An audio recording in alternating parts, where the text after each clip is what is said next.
Habang abala ang ating bida sa paglalaro ng Mobile Legends, tila wala siyang ibang iniisip kundi ang pag-ubos sa mga kalaban. Maririnig ang mga tunog ng papuri mula sa laro sa bawat matagumpay na pagpatay ng hero. Ngunit bigla siyang natigilan nang marinig ang malakas na katok mula sa pintuan. Nagtanong siya kung sino ang kumakatok, at nang buksan niya ang pinto, nakita niya ang isang magandang babae. Ito ang babaeng kanina pa sumusunod sa kanya, ngunit ngayon, may dala siyang pagkain at may tila ibang intensyon sa kanyang mga mata. Ang babae ay ngumiti ng magiliw at sinabi na siya ay bahagi ng room service ng hotel. Dala-dala niya ang mga night snacks para sa ating bida. Hindi sigurado kung totoo ba ang serbisyong iyon, pero inaya na rin ng ating bida ang babae na pumasok, habang sa kanyang isipan, iniisip kung kailan niya nabuk ang ganoong serbisyo. Habang nilapag na nga ng babae ang pagkain sa mesa, di na nag-aksaya ng oras ang ating bida at agad na sinimulang kumain. Nakangiti ang babae, tila walang bahid ng anumang kasamaan, at sinabi pa niyang, "Enjoy your meal, sir." Ngunit bago pa matapos ang unang kagat, biglang tumunog ang system ng ating bida. Nagpapahayag na may nakitang Veritaserum poison sa pagkain. Nagulat nga ang ating bida, napatingin agad sa babae. Sa isip niya, Veritaserum. Hindi ba't military-grade potion iyon? Habang ang babae ay patuloy lang sa ngiti, napagtanto ng ating bida na hindi siya basta-bastang babae. "This girl must be sent by that Kamida." Dagdag pa niya sa kanyang isipan, alam na niya ang totoong layunin ng babae. "Veritaserum, ha? Sige, paglalaruan kita." Bulong niya sa sarili habang nagpapanggap na bumagsak ang kanyang katawan, tila nang hihina. Bigla akong nahilo," sabi ng ating bida, nagkukunwaring nadadala ng lason. Nakangiti pa rin ang babae, hindi halatang nag-aalala. Muli na namang tumunog ang system ng ating bida, "High-level woman has been detected. Counterattack mission started now." Nagsalita bigla ang babae, parang nang-aakit pa, nasaan na ang taong sili na dapat nandito para makilahok sa ibantang auction kasama si Sia Yakshun.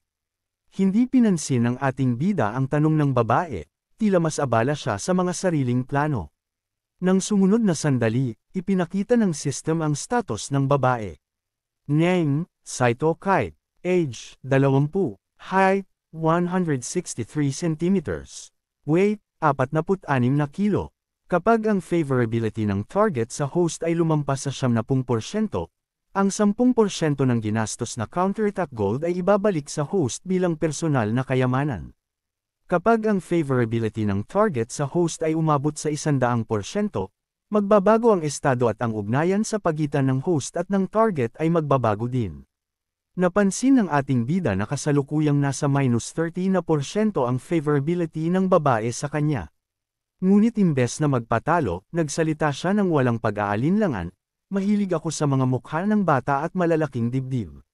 Sabay pa ilalim ng ngiti, nagulat si Saito Kite, hindi niya inaasahan ang ganitong sagot, "Ikaw."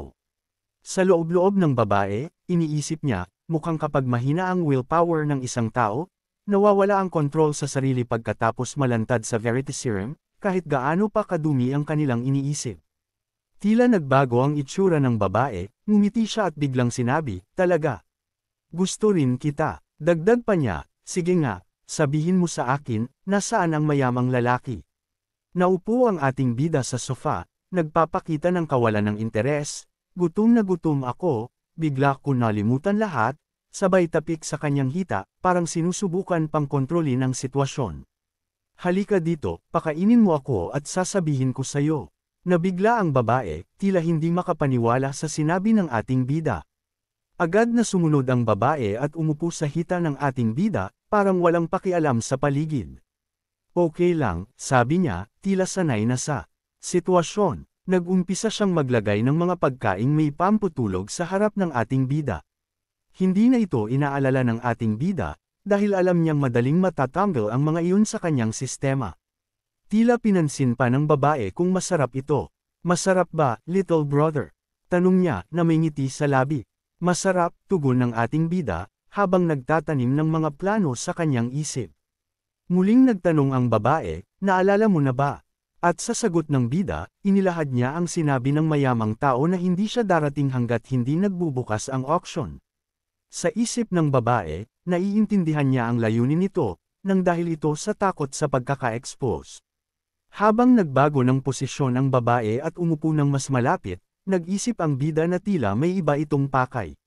"Little brother, maglaro tayo ng isang nakakatuwang laro," sabi niya, na may malambing na tono. Nang bigla siyang nakapatong, nag-init ang kanyang mga pisngi. Nang biglang may ginawa ang babae, nag-lock ang babae sa kanya gamit ang kanyang mga binti, sabay hawak sa kanyang kamay. "Ganyan ka ba makipaglaro?" tanong ng ating bida sa babae, na wala na raw siyang silbi sa kanya. "Good night," sabi pa ng babae, na tila nagtatakip sa kanyang tunay na plano. Ngunit hindi nagpatinag ang bida. Nagkunwari siyang walang alam, nagpatay-patayan sa harap ng babae. Pag nagising ka kinabukasan, hindi mo na ito maaalala. Sabay alis ng babae at sabay sara ng pinto ng malakas, na nagbigay ng senyales sa kanyang di malamang plano. Nang makaalis na ang babae, tumayo ang ating bida. Nag-isip na ang lakas ng binti ng babae ay talagang kahanga-hanga. Kung hindi ko na-block ang atake niya, tiyak na nawalan na ako ng malay. Naisip din niyang hindi pa nagsisimula ang auction, pero sobrang nag-aalala na ang babae sa kanya. "Talagang excited ako sa auction na ito," bulong niya sa sarili. Kinabukasan, araw na ng auction, naglalakad si Kamida na puno ng tiwala habang nakikita siya ng mga tao. Dumating ang babae kay Saito Kite, nag-alok na ambushin ang kalaban sa pinto. Pero sabi ni Kamida, walang pangangailangan. May kasabihan sa China, "A turtle with a shrunken head." Tila yon ang kalaban na nagtatago at punong-puno ng takot. May nagsalita mula sa likuran, kung darating siya sa auction, siguradong kamatayan niya. Sigaw ng lalaki na sinapak ng bida. Tumugon naman ang babae na lahat ng mga Chino ay duwag at walang silbi. Nagpahayag siya ng pag-uusap tungkol sa dating assistant ni Xia Yakshuan nang bigla nilang napansin ang mga tao na nagtitipon. "Anong meron dito?" tanong ng babae. Si Xia Yakshuan, at ang taong katabi niya ay. Nang makita ang bida, nagulat ang lalaking sinapak ng bida, at napamura na lang sa ating bida at sinabi, "Bakit nandito na siya?" Nagulat din ang babaeng si Saito Kite. "What? Siya ang mayaman." Agad na lumapit ang bida sa tatlo, inilarawan ang mga pamilyar na mukha. "Si Kamida, di ba? Ang mataba sa gitna." Nag-isip si Saito Kite, bakit hindi gumana ang Verity Serum? Nalaman ba niya ang pagkatao ko? Samantalang tiningnan ni Kamida ang babae, puno ng inis. "Useless fool," sigaw niya. Sinabi ng kupol na lalaki, "Lin, napaka-bold mo para makapunta dito. Pero sa harap ni President Kamida, wala kang halaga."